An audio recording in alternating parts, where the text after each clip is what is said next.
वन्दे ब्रह्मपुराधिपं श्रीसहजा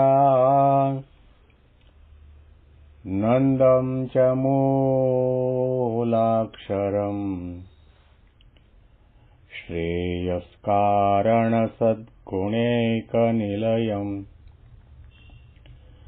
श्रीप्रागजिह्वावत ब्रह्मोपासनधारकं गुरुहरिं यज्ञं तथा योगिनं प्रीत्येवं प्रमुखं महन्तमनिशम् श्रीजीस्वरूपं मुदा મહિમાનો મહિમા પ્રવચનમાળામાં આજે 26મી ફેબ્રુઆરી 2025 બુધવાર અને મહાશિવરાત્રિના પરમ પવિત્ર દિવસે તમામ સંતો હરિભક્તોને મારા સાષ્ટાંગ પ્રણામ. જય સ્વામિનારાયણ. હેપી વચનામૃત દ્વિશતાબ્દી મહોત્સવ. હેપી પ્રમુખ સ્વામી મહારાજ શતાબ્દી મહોત્સવ. ગઢડા અંત્યના 24મા વચનામૃતમાં ભગવાનની સેવાની પ્રાપ્તિ માટેના 16 સાધનો બતાવ્યા તે આપણે સાંભળ્યા. અને શુકાનંદ સ્વામીએ પ્રશ્ન કર્યો કે ગમે તેવો આપતકાળ આવે તો પણ સંત કે સત્સંગી પોતાના પંચવર્તમાનમાંથી ધર્મનિયમમાંથી પાછો ન પડે એ કયા લક્ષણે કરીને આપણને ખબર પડે. મહારાજે એનો ઉત્તર આપ્યો કે જે સંત કે હરિભક્તને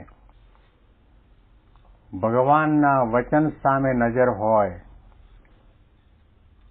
કોઈ પણ ભોગે, કોઈ પણ સંજોગોમાં, કઈ પરિસ્થિતિમાં મારે ભગવાનની આજ્ઞા પાળવી છે. એ વચન નાનું હોય કે મોટું હોય, આજ્ઞા નાની હોય કે મોટી હોય, એ આજ્ઞા દેહે કરીને પાળવાની હોય, મને કરીને પાળવાની હોય, વચને કરીને પાળવાની હોય, ભગવાનના સાનિધ્યમાં પાળવાની હોય કે ભગવાનથી હજારો માઇલ દૂર રહીને પાળવાની હોય, એના મનમાં એક જ દ્રઢા હોય, મારે ભગવાન અને સંતનું કોઈ પણ નાનું મોટું વચન નીચે પડવા દેવું નથી. વચન પાળવાની જેને ખટક હોય, અને વચન પણ ક્યારે પડે કે જ્યારે ભગવાનનો મહિમા સમજાયો હોય ત્યારે. કોઈ પણ સંત કે ભક્ત વચન ક્યારે પાળી શકે? જ્યારે એનામાં મુમુક્ષુતા હોય ત્યારે. વચન પાળવા માટે સંત અને ભગવંતને રાજી કરવા છે એવો એક દ્રઢાવ કરી રાખ્યો હોય તો મહારાજે કહ્યું કે એવું લક્ષણ હોય એવી વ્યક્તિ, સંત કે હરિભક્ત ભગવાનની આજ્ઞાથી વધારે પણ ન વર્તે અને ભગવાનની આજ્ઞાથી ઓછું પણ ન વર્તે. આવું પ્રકારનું લક્ષણ જેનામાં હોય તો જાણવું કે કોઈ કાળે આપતકાળ આવે તો પણ પોતાના ધર્મમાંથી પડશે નહીં. હવે આગળનો પ્રશ્ન આપણે વાંચીએ છીએ. પછી શ્રીજી મહારાજે કૃપા કરીને એમ વાર્તા કરી છે, પ્રકૃતિ જે જાવી તે જીવને બહુ કઠણ છે, તથાપિ જો સત્સંગમાં સ્વાર્થ જણાય તો પ્રકૃતિ ટળવી કઠણ ન પડે. જેમ દાદા ખાચરના ઘરના માણસોને અમને રાખવાનો સ્વાર્થ છે તો અમને જે પ્રકૃતિ ન ગમે તે રાખતા નથી, તેમ સ્વાર્થે કરીને પ્રકૃતિ ટળે છે.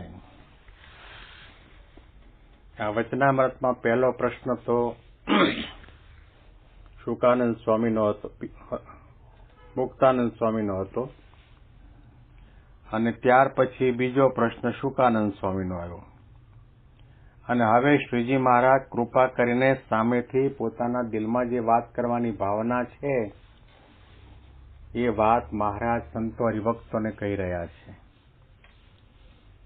આપણને જે પ્રકૃતિ છે, ખાવાની, પીવાની, બેસવાની, ઉઠવાની, બોલવાની, ચાલવાની, જોવાની, સાંભળવાની, ઘણી પ્રકારની ચિત્ર વિચિત્ર પ્રકારની પ્રકૃતિ જીવપ્રાણી માત્રની અંદર આપણને જોવા મળે છે,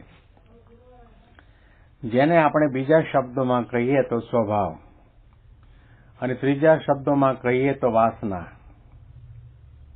અને ચોથા શબ્દોમાં કહીએ તો મનગમતું કરવાનો સ્વભાવ. એ પ્રકૃતિ પોતાની રીતે ટાળવી એ જીવના માટે બહુ કઠણ છે. ગીતાની અંદર પ્રકૃતિમ યાન્તિ ભૂતાની નિગ્રહ કિમ કરીષ્યતિ સદ્રશમ ચેષ્ટતે સસ્ય પ્રકૃતિર જ્ઞાનવાન અપી પ્રકૃતિમ યાન્તિ ભૂતાની નિગ્રહ કિમ કરીષ્યતિ. મોટા મોટા વિદ્વાનો પણ પોતાના સ્વભાવ પ્રકૃતિને આધીન થઈને કાર્ય કરે છે. સ્વભાવ ટાળવા, પ્રકૃતિને મૂકવી. આપણે કાઠિયાવાડમાં કહેવત છે કે કાઠીની દોરડી હોય અને બાળી નાખો તો પણ વળ ન મૂકે. કહેતા હોય તો મરી જાય પરંતુ સ્વભાવનો ત્યાગ ન કરે. આંખે દેખાતું ઓછું થઈ જાય, કાને સંભળાતું ઓછું થઈ જાય, જીભે બોલી શકાય નહીં, પગથી ચાલી શકાય નહીં. આટલી વૃદ્ધ અવસ્થા આવ્યા પછી પણ એ વ્યક્તિને યુવાન અવસ્થામાં, કિશોર અવસ્થામાં જે સ્વભાવો પડ્યા છે એ સ્વભાવ જતા નથી. 12 ગાવે બોલી બદલે, તરુવર બદલે શાખા, બુઢાપામાં કેશ બદલે પણ લખણ ન બદલે લાખા. લાખા નામના કવિએ એમ વાત કરી આ સાખીમાં કે 12 ગાવનું અંતર કાપો એટલે 25 કિલોમીટર ચાલો એટલે તમે ગુજરાતમાં જ હો, ગુજરાતી જ બોલાતી હોય, પણ એ બોલવાનો જે બોલી છે એનો ટોન બદલાઈ જાય. કાઠિયાવાડમાં આપણે પાણી કહીએ તો ગુજરાતમાં ચરોતરમાં પોણી કે. કાઠિયાવાડમાં આપણે ઢીચણ કહીએ તો ત્યાં ઢેંચણ કે. અને સુરતી લાલાની ભાષા તો કંઈક તૃતીયમાં જ હોય. 12 ગાવે બોલી બદલે, તરુવર બદલે શાખા. હવે પાનખર ઋતુનો પ્રારંભ થયો છે. ઢગલા બંધ પાંદડાઓ વૃક્ષો પરથી નીચે પડે છે અને નવી નવી કૂંપળો આપે છે.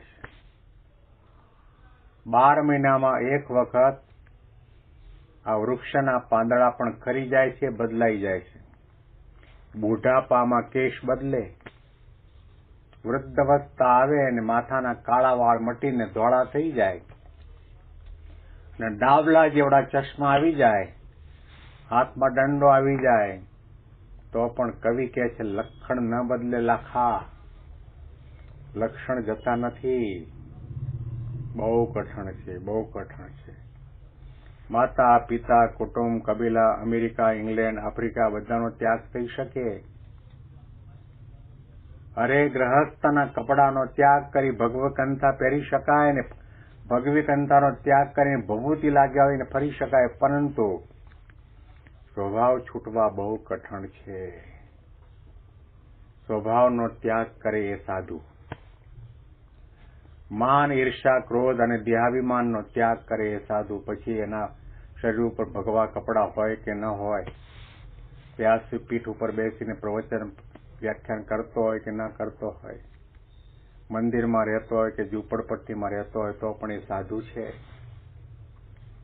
સાધનાનું ફળ શું છે? સત્સંગનું ફળ શું? આપણા સ્વભાવ ટળે, વાસના બળે, નિર્માનીપણું આવે, લોભીપણું આવે, નિસ્વાદીપણું આવે, નિષ્કપટપણું આવે, નિર્દમપણું આવે, દાસત્વ ભાવ આવે, દિવ્ય ભાવ આવે, નિષ્ઠાની દ્રઢતા થાય તો સમજો કે સત્સંગનું ફળ આપણને મળ્યું છે. શ્રીજી મહારાજે કહ્યું કે આ સ્વભાવ અને પ્રકૃતિ ટાળવા બહુ કઠણ છે. ભગવાનનો ભક્ત હોય એને પણ આ પ્રકૃતિ ટાળવી બહુ કઠણ છે. તો પણ જો સત્સંગમાં સ્વાર્થ મનાણો હોય તો પ્રકૃતિ ટળવી કઠણ ન પડે.